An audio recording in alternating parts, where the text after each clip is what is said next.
Right, let's have a word about Super Graham Potter. Potterball. They told me Potterball exists. They told me that Chelsea are going to be on a long-term project with Graham Potter. Todd Boehly has come in and sacked Thomas Tuchel to replace him with a P-Tech version. Now, I'll be honest, I'll give time for managers. I don't like judging people too quickly. I don't like reactionary people. I like people to give people time and sort themselves out, get used to it, get the players that they need to bring in, and then sort it out. But let's be honest. Todd Boehly sacked off Thomas Tuchel to replace Graham Potter. Now, if you look at the signings, Sterling was signed, Aubameyang was signed, Cucurella was signed, Koulibaly was signed, Fofana was signed. Now, to what my knowledge is that hardly any of them was Thomas Tuchel signings. Cucurella was probably a Graham Potter signing because he probably had words with him, because they said, Todd Boehly, like he said, he had words with him well in advance of the appointment of him. And this has always been spoke about behind Thomas Tuchel's back, which I think was outrageous in itself. But Graham Potter was appointed and he's got probably upgrades. He has got upgrades. We got rid of certain players and he's now got upgrades in those positions that we lacked. Centre-halves that we lost, like Rudiger. Improved the wingers from Werner to Raheem Sterling. Aubameyang to replace Lukaku. An upgrade, apparently.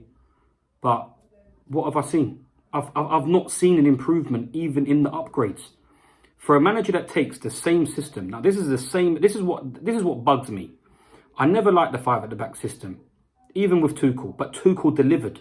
He delivered us a Champions League. He delivered us top 4. Right now, we are very, very fortunate that United have gone above us now, but United have not been that great and Liverpool haven't been that great. And to the fact that Tottenham haven't even been playing that great, but they still got more points than us. Because this is troubling times. I really genuinely think we might not be able to get top 4. Not with this side. Man United are in a progress with Ten Hag. They look like they're getting better. They look better than what they were under Ole. We are going backwards. Graham Potter is making fundamental issues, like fundamental errors. Fundamental errors. Look at the Brighton game. The team you manufactured. Graham Potter manufactured this Brighton side to attack from out wide in the 3-5-2 system. Or if you want to call it the 5-3-2 or the 3-4-3. He made that system. Built Brighton to what it is. Now, you've manufactured that side. You now have got to play that side. I have arguably seen the worst team put out this season at that match. Knowing how dangerous Trossard is out wide, you put Christian Pulisic as a right wing back. You put Raheem Sterling as a left wing back. I'm getting sick and tired of seeing the deployment of our wingers as wing backs who categorically don't defend. Them two categorically can't defend. Look at where the goal came from. Look at where one of the goals came from. Pulisic in no man's land when the ball came over the top of him. Just in no man's land. Getting opened up left, right and centre. Cucurella, left centre back. We praise Graham Potter about the substitution he made at Man United because at home, when we played that same system where we played Cucurella as a left centre back, he hacked him off after 20 odd 5 minutes, 30 minutes because it was a shambles. The system didn't work. That was from Man United. If you knew it didn't work, why did you go out there and implement it against Brighton? What in your right mind make you think that was going to work? I don't know I don't know what he was thinking. The only benefit we've done, the only thing that we've praised him for is making substitutions early on in games where he's fundamentally made mistakes. You prepare for a game week in, week out, early, in the midweek. You set up your team, you set up your formation, you work on it in training, and you try to play that style on the day. After 20 minutes, it was a shambles.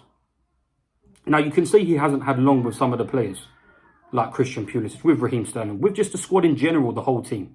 But to play 2 players out wide that don't defend, after he's been trying Loftus-Cheek at right wing back, and it has worked in certain segments, even under Thomas Tuchel when he was playing right wing back.